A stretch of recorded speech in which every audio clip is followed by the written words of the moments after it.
Hey everyone, welcome to the channel.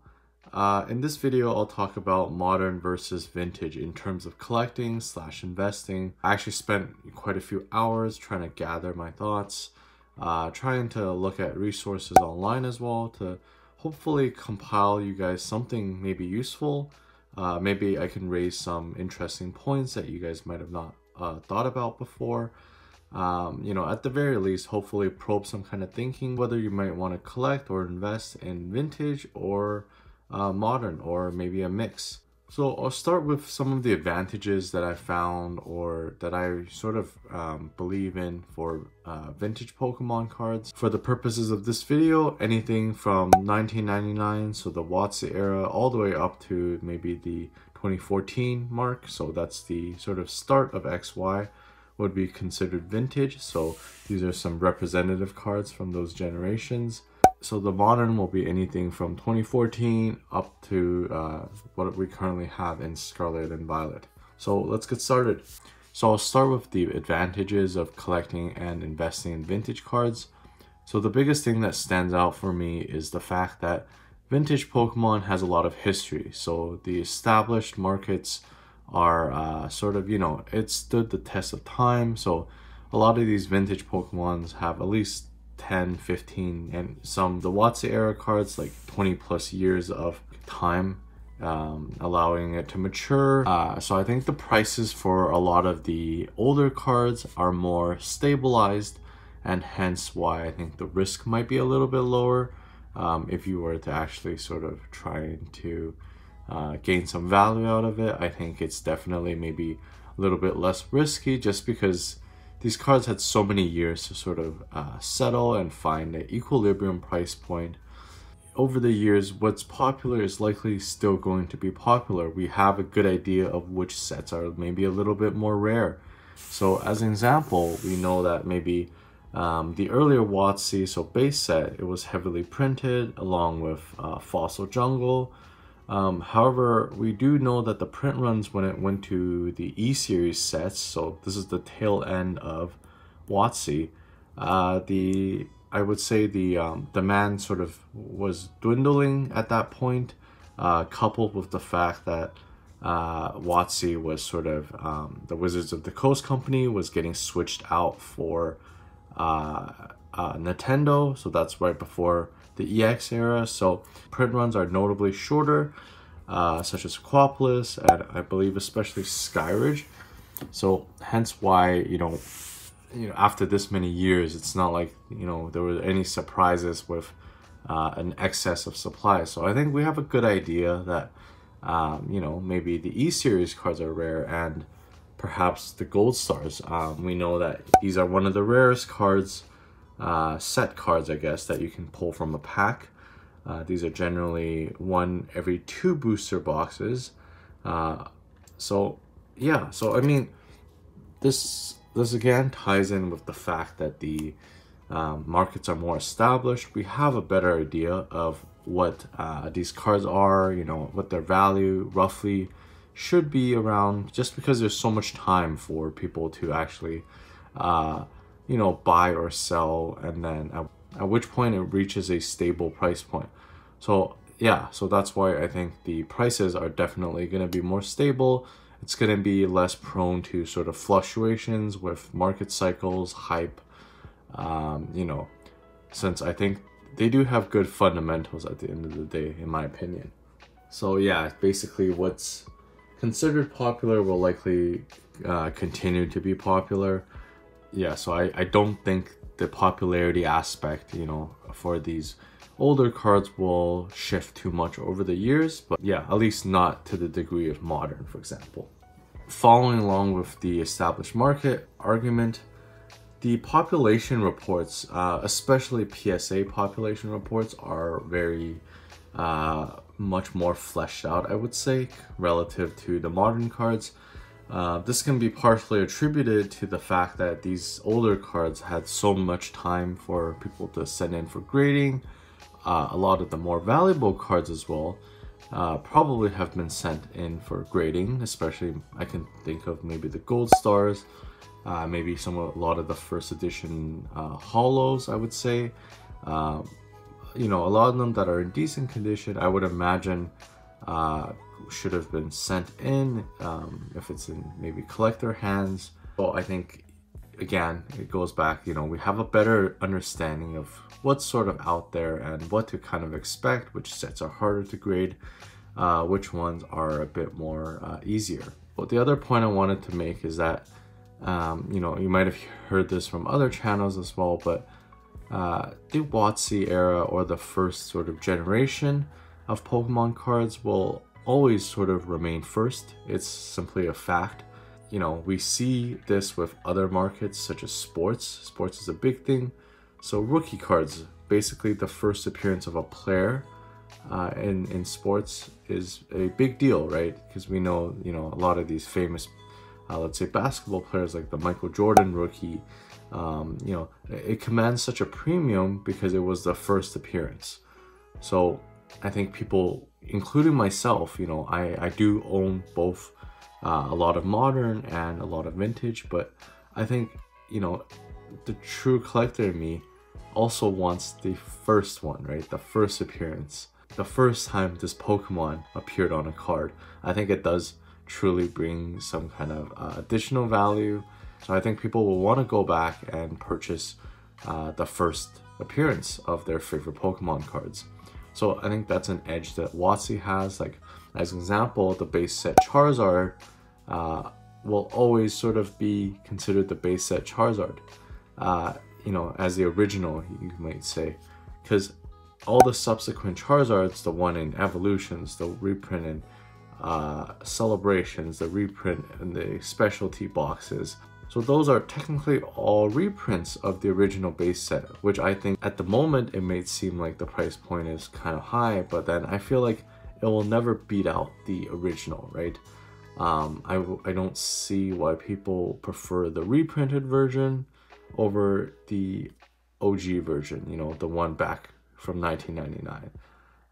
So I think that's why the original one, especially for reprints, will always sort of be the floor price for that art.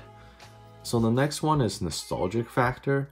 So this one is not as trivial as one might think. So I think, you know, I know for my viewers, for you guys probably, I know you guys are in the range of, I think it was like 25 to 34, according to my YouTube statistics. So that's your rough age, I believe. So I think for us, you know, WotC era, and I would say this sort of early middle era, so maybe the EX series, maybe Level X, is sort of where we grew up in.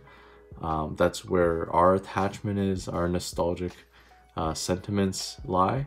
So I think that's a huge bonus for us as collectors or, you know, investors.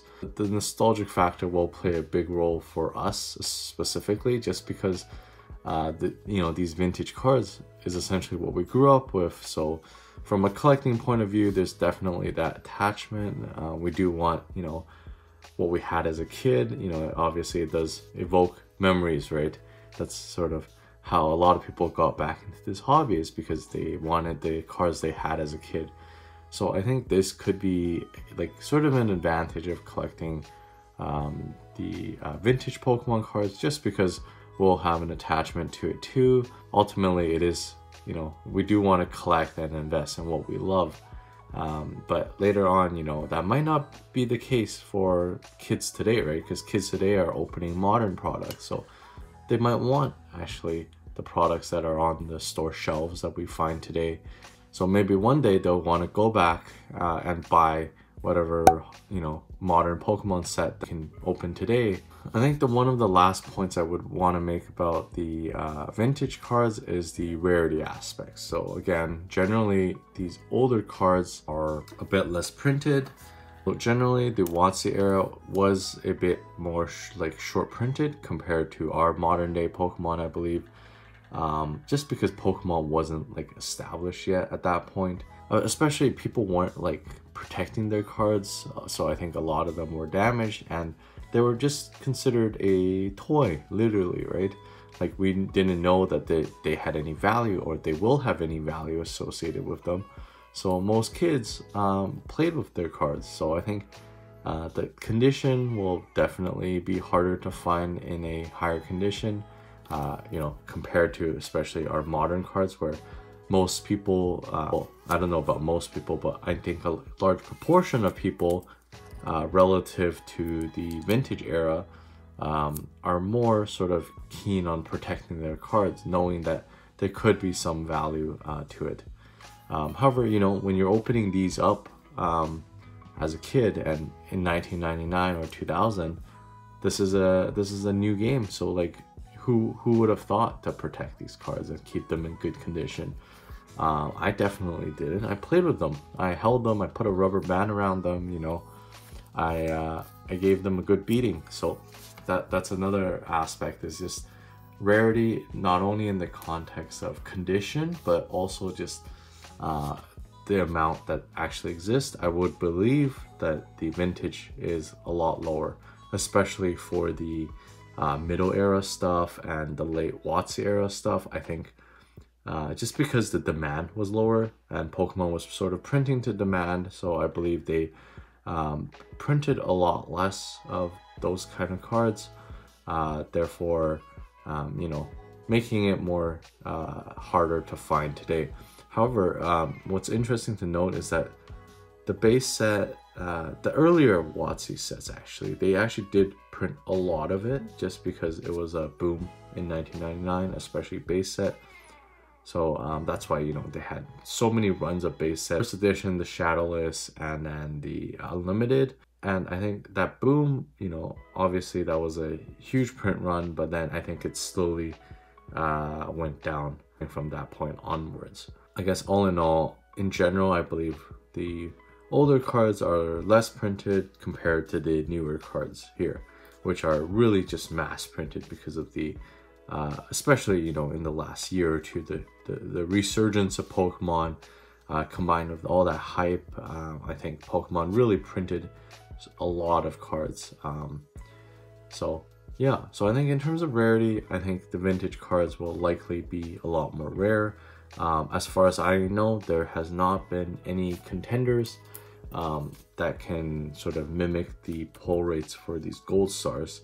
Maybe alternative arts are coming close, but these were like hard to find even back in the day, right? But I feel like usually when I open a modern booster box, I can find at least one alternative art.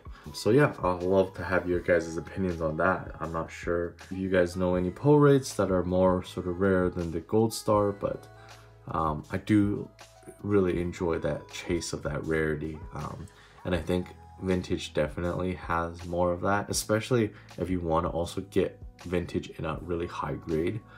I think that does offer a lot more of a challenge than getting a modern Pokemon in a high grade, right? Like for example, this card, I believe there's a lot more 10s out there than there is 9s, so that suggests that the grading process for these modern cards,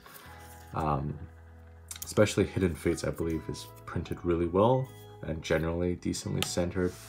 Yeah, so I think in terms of just rarity, I think the vintage is definitely a bigger challenge. So some of the disadvantages to vintage cards is, I believe it's obviously not as sort of popular as whatever the latest set is. So I think maybe for today's audience, so like the kids that primarily get these modern packs, I think they're definitely not as attached to the more vintage cards, you know, just because that's not what they grew up with, right? They're not getting vintage packs for the most part, these kids. They're likely getting, you know, whatever is on the shelves at Walmart or Target. They're getting like a box here or there during Christmas. I think that they won't have that connection as I guess what we do with our vintage cards. Again, vintage cards will have generally a bit more of a premium because it's older. A lot of them are harder to find, and that basics, a lot of times that makes it inaccessible for kids, right? Like kids, their budget won't permit them to obviously buy some of these cards, which is like, you know, over $1,000 for some of these Pokemon cards.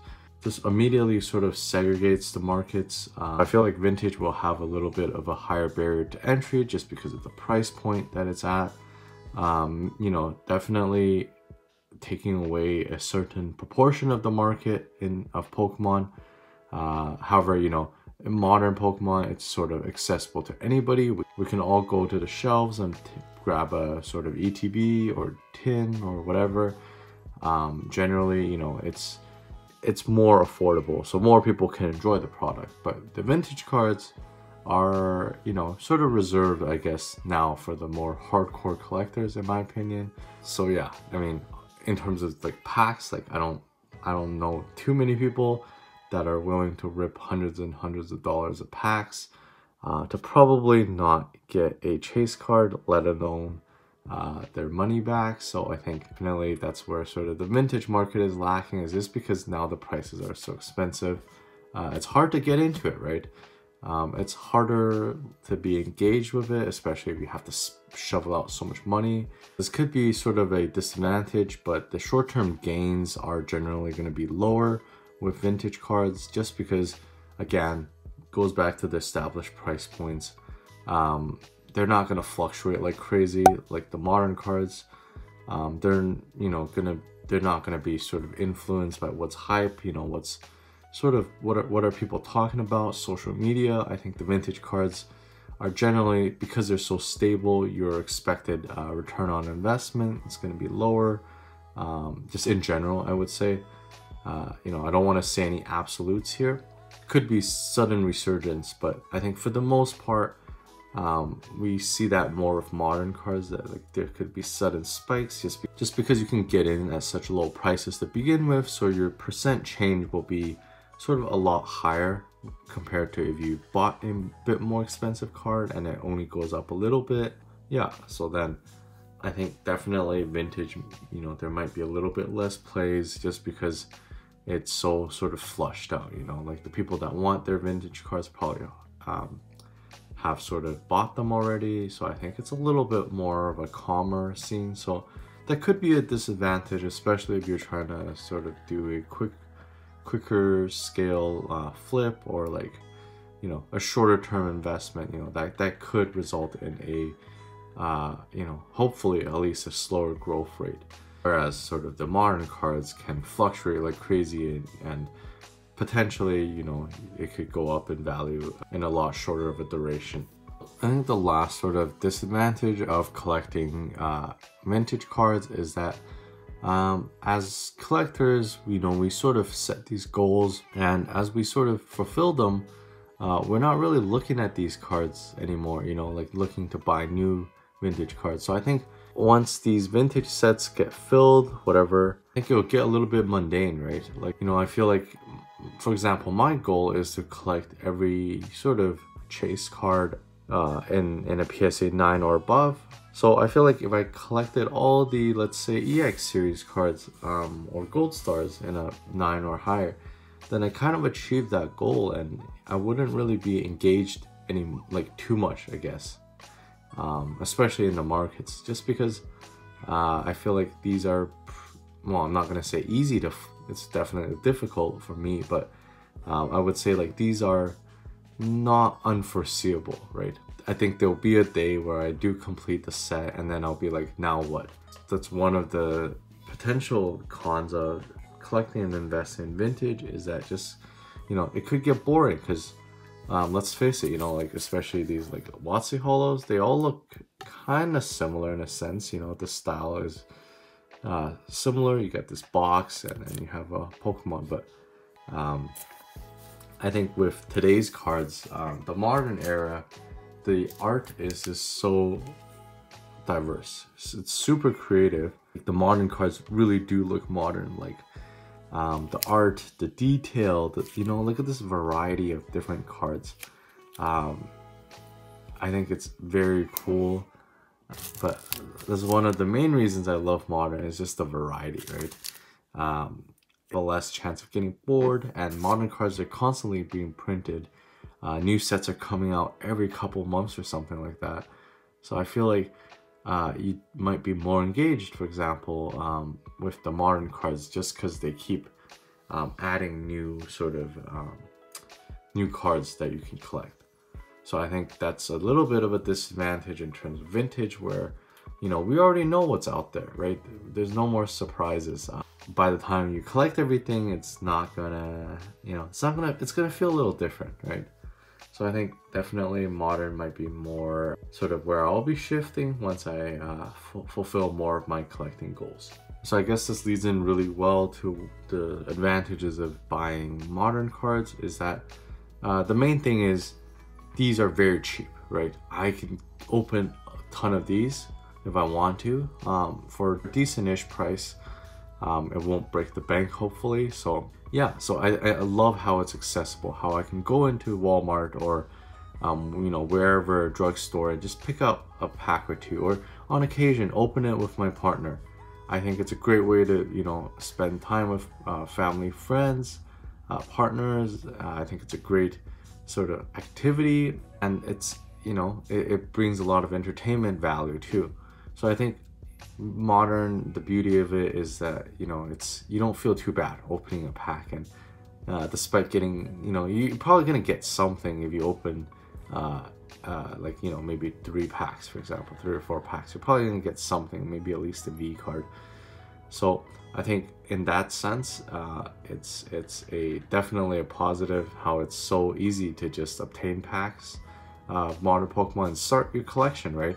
I think this is especially important for kids, where, you know, they can reasonably afford a few packs with their allowance, right?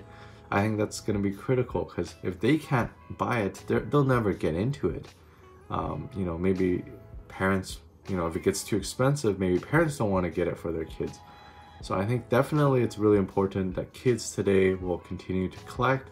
So I think that's a huge bonus, is that, you know, we have the next generation that's collecting these cards. And, you know, obviously keep in mind, right, where we need to sort of make sure that the kids love it, because at some point, you know, if you are holding this as an investment, who are you going to sell to? You know, there's a good chance that you might sell to one of today's kids, you know, 10, 15, 20 years down the road, where they want that modern card that maybe they were opening with their family. You know, our sort of feelings towards our vintage Pokemon cards, you know, whether that's, you know, your base set or your EX or your Level X or your E-Series cards, kids today might have that same kind of attachment. So I think it's really important that the kids today also really enjoy these cards, and you know, they have a good time doing it. And then I sort of briefly touched upon this, but I think it's generally a lot easier for a cheaper kind of card to eventually grow in price, just because the buying price was so cheap. You know, I think a lot of people can afford maybe a $10 to $20 card, but not too many people can maybe afford a few $100 card. So I think definitely the few $100 card, a lot less people are in the market for. But if let's say a modern card was originally like a couple bucks, I think most people can probably afford that. And I feel like a lot of these modern cards are pretty frequently, you know, very easily, I feel like shoot up in terms of the percent gain, just because their floor price was so low. So I think that's another advantage of the modern cards, is that just the fact that, you know, you can get in at a really good price, and that's before that, you know, the cards have aged and sort of the value has slowly creeped up. You know, modern cards, obviously you're kind of getting it at the or near the ground floor. Yeah, and again, like going back, these newer modern cards, like they're constantly innovating, constantly coming up with new artworks. So I think the modern cards is really what's sort of keeping this hobby, prolonging the hobby's lifespan, coming up with these different art rares, these different like alternative arts are beautiful. You know, like you know, I'm a middle era kind of guy, but I can't deny, you know, these ideas in modern Pokemon is great. Definitely really good for the hobby, and it keeps the hobby exciting. So I think that's a huge bonus, and a lot of people talk about them, right? This is what you hear about in social media, and, you know, other YouTubers talk about it. They talk about modern a lot. So definitely I think, you know, Pokemon's keeping exciting with modern, right? There's always something to sort of look forward to, and you know, there's always going to be new stuff coming. So I would say some of the disadvantages in collecting and investing in modern cards, although the prices, can fluctuate and there could be potentially a lot of gains over a shorter period of time. But this is sort of an artifact of a volatile market, right? So what I don't really like is how, for example, how much a card can fluctuate in price. Let's say this Mango Pikachu, right? Like not too long ago, it was going for quite a bit more, like I believe a couple hundred. But obviously, but they got reprinted recently, so then the prices dropped quite drastically. So I feel like there are a lot of things that could happen with modern cards. This is just an example that we don't know, right? We can't anticipate just because it's really fresh and new still. Still has a lot of demand from the general public. Yeah, so in terms of tracking your cards, I think that's a little difficult. Just trying to see what prices they are maintaining, and that could be challenging just because these markets fluctuate so much.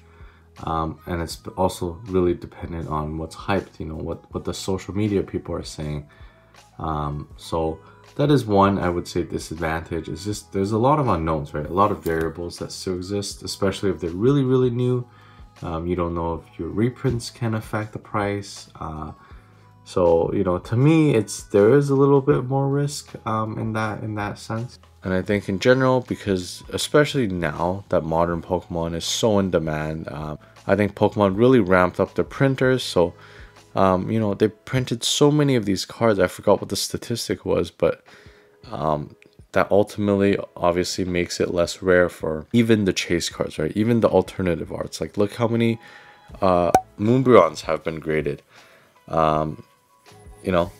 And it's such a short duration too, right? There's probably so much more that's ungraded, because we got to remember the average person isn't grading these cards, right? The average person isn't might not even be protecting their cards that well. Like I see kids opening Evolving Skies like at the mall, at my local mall, and I saw one kid just holding the Moonbryon by their hand without a sleeve and just playing around with it.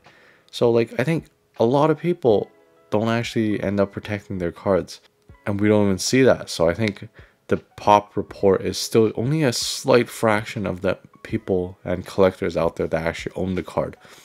So in reality, because the prints are so much bigger, I do think that the cards are a lot less rare in general. I think over years, over maybe many more years, people aren't gonna, well, this is what I think, okay? People, I think, honestly won't really remember Sword and Shield and Scarlet and Violet. Like what's gonna be the standout thing about these sets?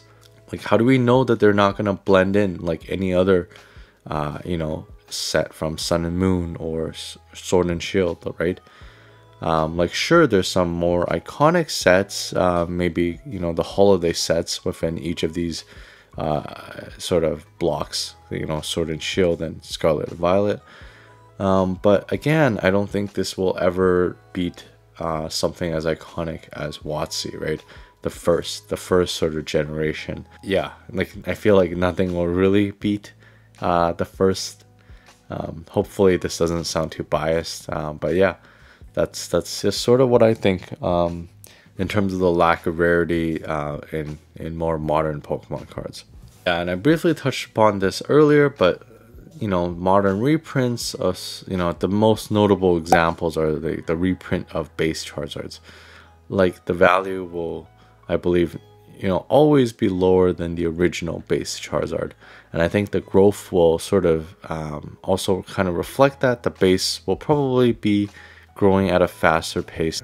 I think if the reprinted Charizard gets close to the actual value of the base set Charizard, the original 1999 one, it doesn't make sense for people to keep buying the reprinted version of what was the original. Like why not just buy the original for almost the same price? So that's why I think the reprints will always sort of follow behind the original base set Charizard, right? That's just what I think. But I think with a lot of more established markets such as sports, I believe this is like a similar trend where the reprinted cards aren't nearly worth as much as the original one or the first one, right? So I think, you know, maybe Pokemon just didn't have enough time for people to realize this yet, but that's just what I can think of is the most logical sort of path. But, you know, I could be wrong, right? So please just, you know, take my advice with a grain of salt. You know, these are just my opinions and what I think. It's not an investment advice, but I just really like to share my opinions and thoughts. And I think this is the most important thing, though, is to just collect what you love, right? Like, if you love vintage, if you love modern, just collect that. I think collecting and investing in what you genuinely love will be much better compared to if you were buying stuff that you didn't enjoy. So I think ultimately buying what you love will definitely be a good play, because, you know, even if the prices do fluctuate, you wouldn't be as affected by it. You wouldn't, you know, you would still have some kind of attachment to the card. I think that would be really important. I think that's what makes us collectors, right? You know, I would say as collectors, we're also technically investors, right? We are paying for a card, you know, to sit in our collection for a decent enough time. But I think most of us will want our cards to slowly gain some value and still have some value retained within the cards. Because I think that's ultimately what makes a good collectible, is that it does retain some value. Otherwise, there will be no challenge in buying new cards. Hopefully this video was able to provide some kind of insight and maybe talk about this topic a little bit more in depth. And this is sort of my thought process. Please leave a comment to let me know what you guys think. You know, I love interacting with you guys, and yeah, thank you guys so much for all the positive support so far. Really appreciate it. Yeah, if you guys do want to check out my affiliate link, those are websites that I use and trust. So yeah, please do check them out if you want, and please feel free to leave a like on the video. It does go a long way, and subscribe if you're interested. Yeah, thank you guys. See you guys in another video. Peace out.